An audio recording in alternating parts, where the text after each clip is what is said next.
সব জায়গায় তুই আমার ভদ্রতার সাথে তুই মাথায় মাথায় সব জায়গায় দে আমি তুই আমার সব জায়গায় দেবে, সব জায়গায়। खत्म बाय बाय। হ্যালো বন্ধুরা, কেমন আছো তোমরা? আশা করি সবাই খুব ভালো আছো, আমিও খুব ভালো আছি। তো দেখতেই পাচ্ছ কতটা ভালো আছি। তো আজকে দোল, তো সবাইকে জানি হ্যাপি হোলি। তো এখানে আমার সোনা তোমাদেরকে একটু হাই করে দেবে, আর আমি একটু হাই করে দিলাম। তো এখন যাব উপরে। তো আমরা এখন উপরে চলে এসেছি, এসে দেখি পাশে গান হচ্ছিল, তো সেই গানে একটু নেচে নিলাম।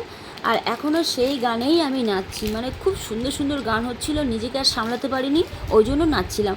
তার সঙ্গে আমার ছেলেও শুরু করে দিল আমার সঙ্গে।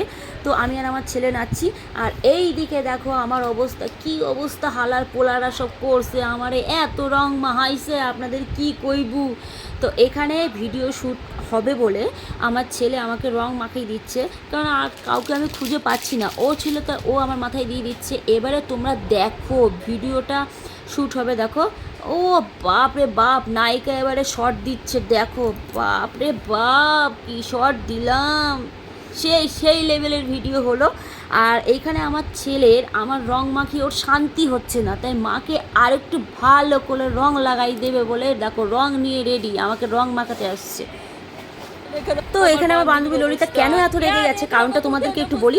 আমার বর ওকে কালো রং মাখিয়ে দিয়েছে, তার জন্য ওর মাথাটা প্রচণ্ড গরম হয়ে গেছে। কারণ এর আগেও সুন্দর রং মেখেছিল, তাতে ওকে অনেক সুন্দর দেখাচ্ছিল, মানে অনেক সুন্দর লাগছিল। তো তার জন্য প্রচণ্ড মাথা গরম হয়ে গেছে, প্রচণ্ড ছাদে মাথায় চেঁচামেচি করছিল। তার জন্য বাড়ির মালিক পর্যন্ত ছুটে এসছে। ওর রাগ কিছু মতে আমরা থামাতে পারছি না। তো তোমরা বলো ওর রাগটা আমি কিভাবে থামাবো? ওকে একটু ভাং খাইয়ে দেবো কি না একটু মদ খাইয়ে দেবো, কি করবো তোমরা বলো প্লিজ। ওর রাগটা কিভাবে ঠান্ডা করবো? আর পারছি না, পুরো ক্লান্ত হয়ে গেলাম।